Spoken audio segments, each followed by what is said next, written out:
ప్రతి తల్లిదండ్రికి వారి పిల్లలంటే ప్రాణం కదా. అయితే వారి భవిష్యత్తు కోసం ఎడ్యుకేషన్ మాత్రమే సరిపోతుందా, లేక ప్రాపర్టీ కూడా అవసరమా? తల్లిదండ్రులు పిల్లలకిచ్చే గొప్ప గిఫ్ట్ ఏంటి? చాలా మంది పేరెంట్స్ కూడా మా పిల్లల ఎడ్యుకేషన్ ఇంపార్టెంట్ అని చెప్పి ఎడ్యుకేషన్ ప్రయారిటీ ఇస్తూ ప్రాపర్టీ పైన ఇన్వెస్ట్మెంట్ చేయాల్సిన అవసరం లేదని అనుకుంటారు. But what is my suggestion is, మీ పిల్లల education up to the mark వాళ్ళు ఎక్స్పెక్టెడ్ వరకు కంటిన్యూ కావాలంటే మీరు ఖచ్చితంగా ఇప్పుడు ప్రాపర్టీ కొనాల్సిందే. ఎందుకంటే వాళ్ళ కేజీ నుంచి 10th క్లాస్ లోపే మీరు ఇంత ఇబ్బంది పడుతుంటే ఎడ్యుకేషన్ కి, భవిష్యత్తులో వాళ్ళకి IIT seat, NEET seat, education కోసం అబ్రాడ్కి వెళ్ళాలంటే ఖచ్చితంగా బ్యాంక్ లో ప్రాపర్టీ మాటిగే చేయాలి కదా. నిజంగా ఎమర్జెన్సీ అవసరం కోసం కూడా మీకు షూరిటీ కావాలంటే కూడా ప్రాపర్టీ చూపించాలి కదా. దాంతో పాటుగా ఎడ్యుకేషన్ పైన ఆడపిల్లల తల్లిదండ్రులు ఇంట్రెస్ట్ చూపిస్తారో చూపిరో నాకు తెలియదు, కానీ ఆడపిల్లల మ్యారేజ్ మాత్రం ఘనంగా చేయాలని ప్రతి తల్లిదండ్రులు అనుకుంటారు కదా. లైఫ్ లో ఏ కష్టం కూడా నా కూతురికి దగ్గరగా రాకుండా ఉండాలంటే తన చుట్టూ ఒక కోట కట్టాలి.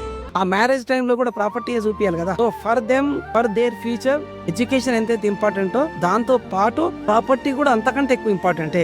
రేపు పొద్దున బిజినెస్ పెట్టుకోవాలన్నా, ఎడ్యుకేషన్ కి అబ్రాడ్ లోకి వెళ్ళి చదువుకోవాలన్నా, మ్యారేజెస్ కోసమైనా ప్రాపర్టీ ఇంపార్టెంట్ కనుక ఆల్టర్నేట్ గా ఎడ్యుకేషన్ తో పాటు రియల్ ఎస్టేట్ లో కూడా మీ పిల్లల కోసం ఇన్వెస్ట్ చేయండి. ఖచ్చితంగా వాళ్ళకు భవిష్యత్తులో మీరు ఇచ్చిన ఒక గొప్ప గిఫ్ట్ ఏదైనా ఉంది అంటే అది ఈ ప్రాపర్టీ అవుతుంది.